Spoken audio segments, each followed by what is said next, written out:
કોર્નવાલિસ 1786 થી 1793 અને 1805ની અંદર 2 વખત ગવર્નર જનરલ રહી છે, બરાબર.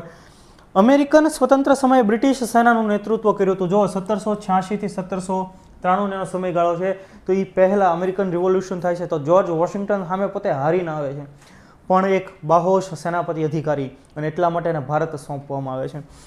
2 વખત ભારતમાં ગવર્નર જનરલ. ભારતમાં અંગ્રેજી ઢબની પોલીસ વ્યવસ્થા કરી. તમને એમ થાય કે તમારે ખાખી પહેરવી છે, પહેરવી જ જોઈએ ભાઈ, બરાબર, એમાં કોઈ ખોટું નથી. જે લોકો કોન્સ્ટેબલની તૈયારી કરે છે, પ્રોપર આ કોર્સ ભણી લે વ્યવસ્થિત, એને લગભગ કોઈ દિવસ વાંધો ન થવાનો. તો ભારતની અંદર અંગ્રેજી ઢબની પોલીસ વ્યવસ્થા કરનાર વ્યક્તિ પણ કોણ છે? લોર્ડ કોર્નવાલિસ. એણે કાયદા માટેનું એક પુસ્તક કોર્નવાલિસ કોડ પણ લખ્યું હતું. ભલામણને આધારે થતી નિમણૂક પ્રથા દૂર કરી. ભલામણ નહીં ચાલે. અને ખાનગી વ્યાપાર કરવાની અને ભેટ સોગાત લેવાની મનાઈ ફરમાવી. પહેલાં કંપનીના જે કર્મચારીઓ હતા એ ખાનગી વ્યાપાર કરતા, ભેટ સોગાતો લેતા, એ પણ એને ના પાડી દીધી. 1805માં એ બીજી વખત ગવર્નર જનરલ બને છે અને એનું મૃત્યુ પણ થાય છે. તો ભારતમાં મૃત્યુ પામનારો પ્રથમ ગવર્નર જનરલ કોણ છે?